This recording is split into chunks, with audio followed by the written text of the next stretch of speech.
বিশেষ করে আমি এই বাড়ির সকল মুরব্বীর কাছে ক্ষমা চেয়ে নিচ্ছি। কিন্তু লাশের কাছ থেকে কি আমি ক্ষমা নিতে পেরেছি? না। এই জন্য এই ক্ষমাটা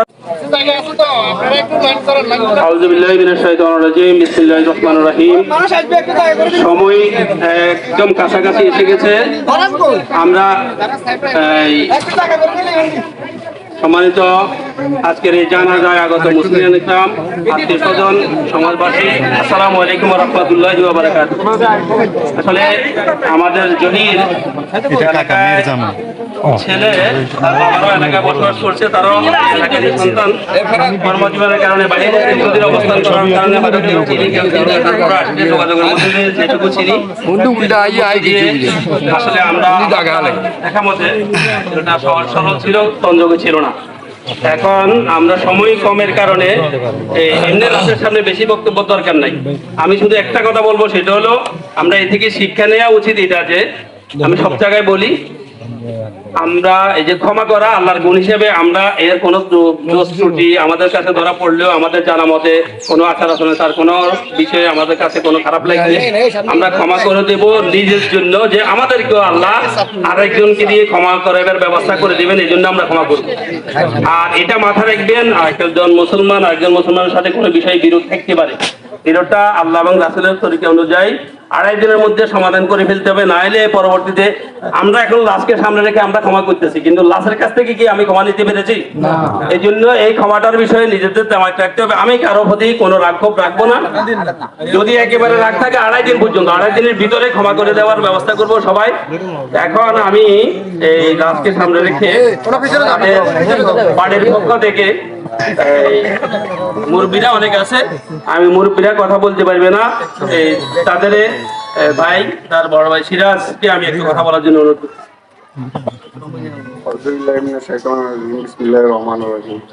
উপস্থিত জানালা মুসল্লি একরাম, জহির আমাদের চাচাতো ভাই, ওরা 3 ভাই। জহির সবাই বড়, সোহেল মেজে আর ফরাদ ছোট। এখন জহির 96 সালে প্রবাসে গেছেন। এরপর থেকে আমার মনে হয় যে জহির মনে করেন দেশে তেমন একটা সময় দিতে পারে নাই, ওইখান থেকে আফ্রিকায় গেছেন।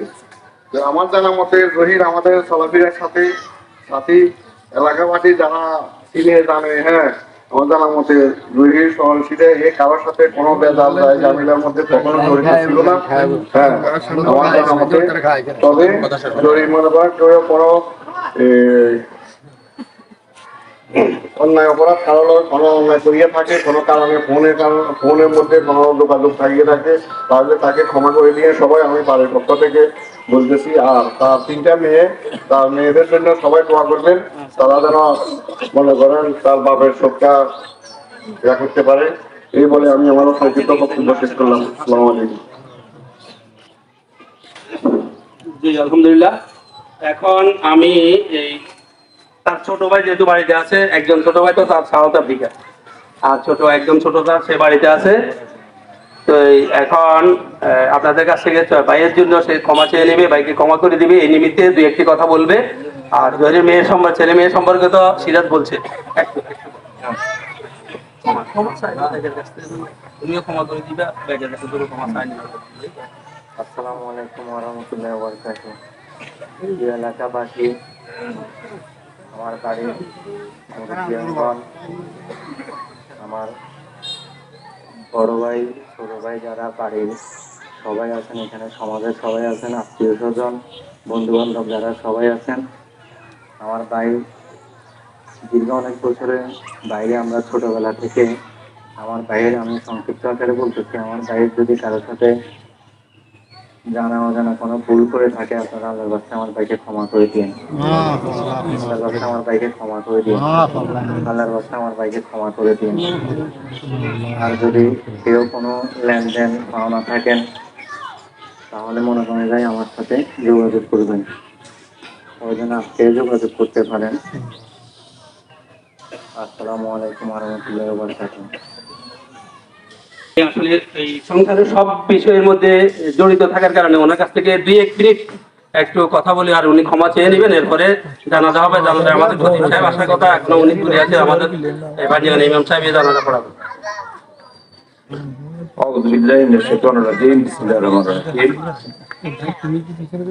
শহীদুল ইসলামের জানাজা আগত এলাকার মুরব্বী ইকরাম, যুবক ভাইরা, আসসালামু আলাইকুম ওয়া রাহমাতুল্লাহি ওয়া বারাকাতুহু। জহির আম্মা আমার মেজো ফুফু। ছোটবেলা থেকে এই বাড়ির সাথে আমাদের নারীর সম্পর্ক ছিল। এ বাড়ির মানুষগুলো অতিথি পরায়ণ। বিশেষ করে আমি এই বাড়ির সকল মুরব্বীর কাছে ক্ষমা চেয়ে নিচ্ছি এই জহিরের জন্য।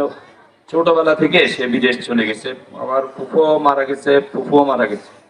এরপরে জহির আমাদের মাঝ থেকে বিদায় নিবে এটা কল্পনা করে, তারপর আল্লাহ কাকে কখন নিয়ে যায়, এটা আমাদের জন্য একটা শিক্ষা।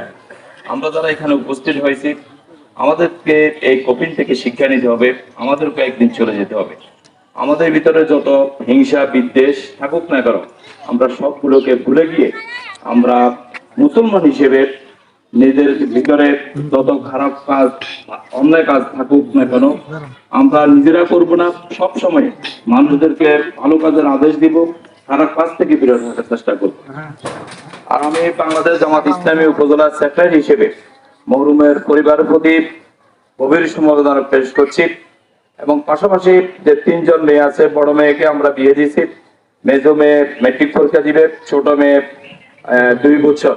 তাদের জন্য দোয়া করবেন, তারা এতিম হয়ে গেছে।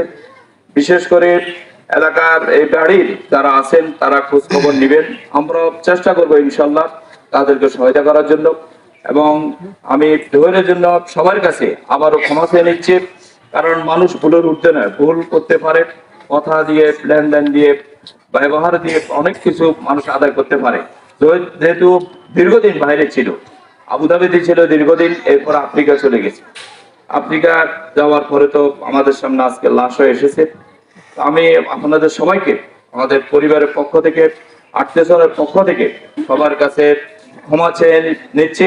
আপনারা জহির কেমন লোক ছিল আল্লাহর কাছে সাক্ষী দিচ্ছি, আল্লাহ উপস্থিত সকলে জহিরকে ভালো হিসেবে সাক্ষ্য দিচ্ছেন এবং তার ভালো কাজগুলোকে তুমি কালকে আমাদের ময়দানের নাজাতের উসিলা হিসেবে বানিয়ে দাও এবং তাকে জান্নাতের সর্বোত্তম মর্যাদা জান্নাতুল ফেরদাউস দান করো।